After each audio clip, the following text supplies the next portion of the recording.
you notice shortness of breath and a stark pain in your chest. You might have lost your taste and smell, and you're breathing like you just walked up 3 flights of stairs. These symptoms signal a trip to the emergency department of your local hospital. How will you be treated? When would you be put on a ventilator? And how could you develop a severe case of COVID-19 despite being perfectly healthy? This is What If, and here's what would happen if you were hospitalized with COVID-19. Before you rush in, call your doctor or hospital ahead of time and describe your symptoms. You'll want to do this because your local emergency clinic might not have enough beds and may need to direct you to another facility. Or your symptoms might not be considered severe enough yet to require treatment at the hospital, so it's best to check by phone first. But once you are admitted, nurses will give you a COVID-19 test. Most patients will also have a set of blood tests taken from their veins. Doctors will then listen to your lungs and check the levels of oxygen in your blood with a clip-on finger monitor. Why are they doing that? Because if you have severe COVID-19 symptoms, the oxygen levels in your blood can drop too low. Since this can result in life-threatening damage to your vital organs, you'll get oxygen to breathe through 2 small tubes that go just inside your nostrils or through a face mask. You'll then get a chest x-ray or a CT scan so that doctors can get a better understanding of which areas of your lungs are inflamed. A CT scan, also known as a computerized axial tomography, is a painless diagnostic test that uses x-rays and computers to create cross-sectional images of your body. A CT scanner is a large square or round x-ray machine with a tunnel through the center. It helps doctors see into your lungs. During your CT scan, you will lie on a table that slowly passes through the tunnel. A giant ring called a gantry will rotate around your body. It contains a tube that releases X-ray beams and detectors that will measure the amount of radiation absorbed by your body. And these beams will capture many views of your body from different angles. As the gantry spins, the detectors will send data to a computer that creates cross-sectional images or 3D models of your lungs, helping doctors diagnose the severity of your coronavirus infection.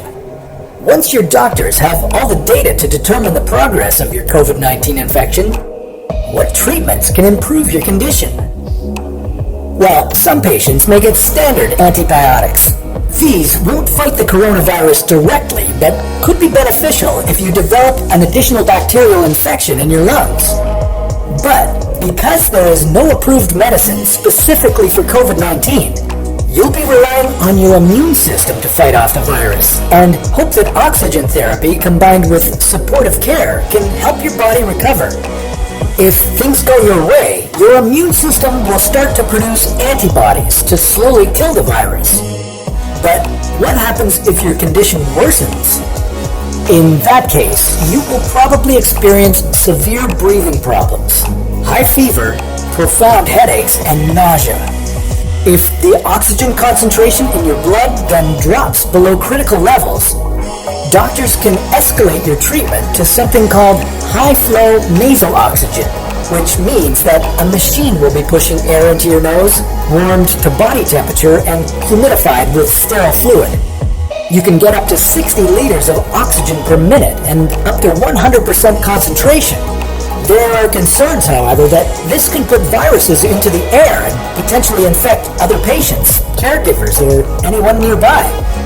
To counter this risk, some hospitals have negative pressure rooms. These are isolation rooms equipped with a special ventilation system that generates negative pressure by allowing air to flow in, but not to leave the room. The air is then ventilated to the outdoors through a filter system. The bad news is that not every hospital has these rooms. If high-flow nasal oxygen is not an option or didn't help, doctors will start you on mechanical ventilation in a last life-saving effort. You will be given medication via IV to put you to sleep.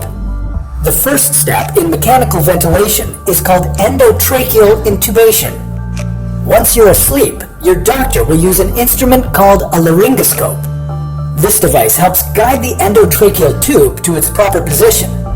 Your doctor will tilt your head back slightly and insert the laryngoscope through your mouth and down into your throat, taking special care to avoid contact with your teeth using a special blade on the device. Your doctor will gently raise the epiglottis, which is a flap of tissue protecting your larynx, as they advance the tip of the endotracheal tube into the trachea. Once the tube is in place, your doctor will inflate a small balloon surrounding the tube to make sure it remains snugly in place. They will then remove the laryngoscope and tape the tube to the corner of your mouth to prevent it from being jostled out of position. Your doctor will check to see that the tube is properly positioned in the lower part of the windpipe by inflating your lungs with a special bag and listening for breathing sounds on both sides of your chest. If the end of the tube is too low, both lungs will not receive the same amount of air. In some cases, an X-ray is taken immediately after intubation to confirm the placement of the tube. Once the endotracheal tube is in the proper position, your doctor will attach it to the mechanical ventilator, which will have a specially designed pump that aids respiration by delivering well-oxygenated air into the lungs and permitting carbon dioxide to escape. Levels of oxygen and carbon dioxide will be closely monitored to confirm that the ventilator is working properly. So now you're asleep and a machine is managing your breathing. What are your chances of survival at this stage? Unfortunately, according to infectious disease expert Dr. Dennis Carroll, former head of the U.S. Agency for International Development's Emerging Pandemic Threats Program, only around 1/3 of those COVID-19 patients placed on ventilators survive.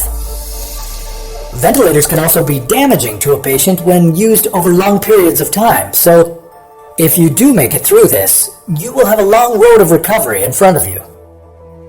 At the beginning of the outbreak, some hospitals were putting patients on ventilators early on in their treatment.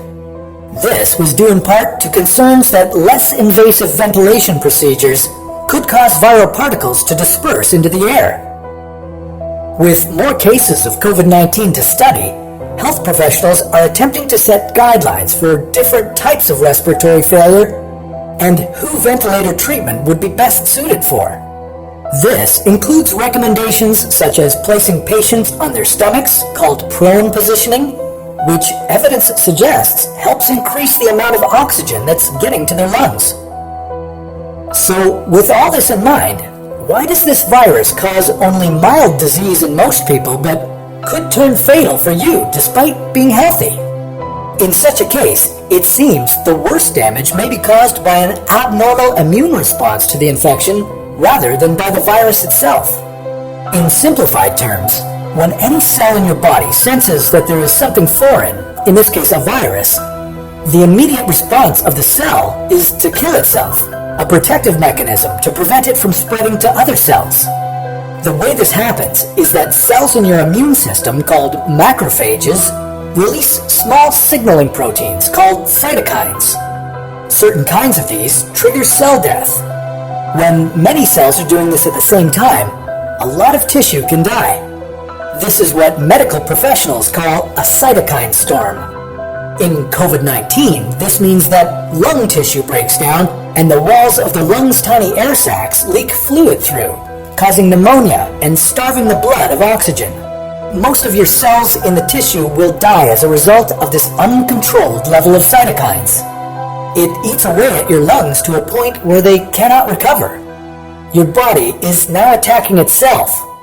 Cytokine storms are becoming a common occurrence in COVID-19 patients with severe symptoms, and they seem to play a role in death in a large number of cases. Whether you would develop a cytokine storm may depend on genetic factors. Patients in studies with the H1N1 influenza virus who developed cytokine storm syndrome often possessed subtle genetic immune defects, resulting in the uncontrolled immune response. Now, you are more likely to have developed these genetic immune defects as you age, but there is also a small chance that you might have a genetic predisposition to developing cytokine storms after infection with the novel coronavirus. It's important to mention that the complete picture of cytokine storms is not yet well understood, and the medical community is still early in understanding the many aspects of the disease. A lot of findings and hypotheses need to be confirmed in more and larger clinical studies. But the good news is that many clinical trials are underway to explore treatments used for other conditions that could halt cytokine storms and fight COVID-19, as well as to develop new ones. There are currently hundreds of clinical trials of proposed COVID-19 drugs already recruiting patients. So if you're lucky enough and make it through all this, you'll be weaned off the ventilator. You'll probably feel extremely exhausted, but you can now step down from critical care to a normal hospital ward, where you'll stay until you can maintain safe oxygen levels by just breathing air. After that, you can be discharged, go home, and be reunited with your loved ones. I hope that going through a possible hospitalization with COVID-19 will make you understand why we need to be careful. COVID-19 is affecting not only people's health, but every aspect of our lives. How could you survive if the economy collapsed completely? Well,